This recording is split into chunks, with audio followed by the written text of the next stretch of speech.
have 2 little girls, Keaton and Lola, and I have a husband, and we have lots of animals.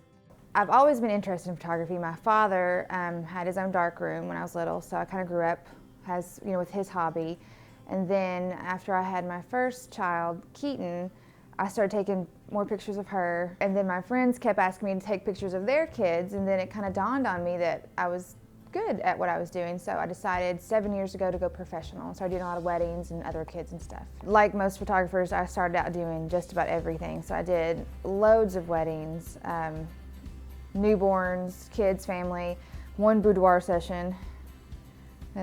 So, after 7 years, after about 5 years of doing everything, you start to realize what you like to do and what you don't like to do. I love kids. I love, kids my kids' age, like 5 and up, 6 months and up. Newborns, no, decided I was done with newborns. Weddings, your kids get older, they start getting into sports and stuff, and so your weekends with weddings are gone. So I decided that, you have to pick what you love and what's feasible with your family. Well, being a photographer right now, it's a very big pool of photographers.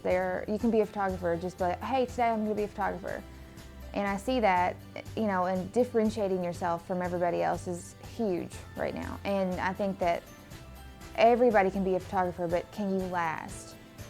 I mean, I've been to several educational things, and being a photographer is 20% photography and 80% business, and that's where I see a lot of young people going and just getting a nice camera and thinking that's all that it is. It's not all that it is. It's very hard. There's marketing, there's business, there's you have to be self-employed. You're self-employed, you have to manage your time.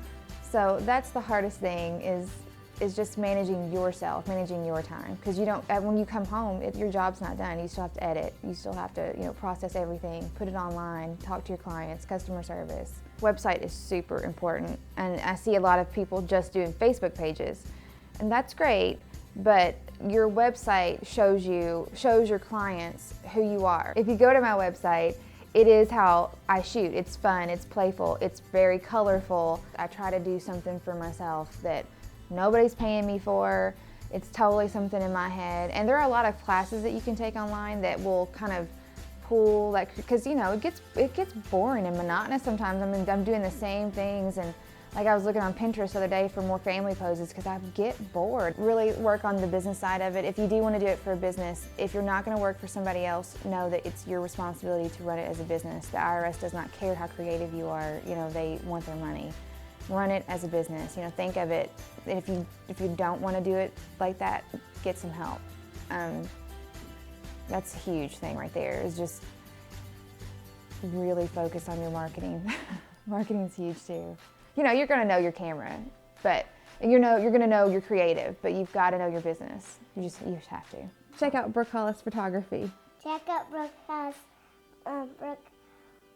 Photography. Nice job. Nice.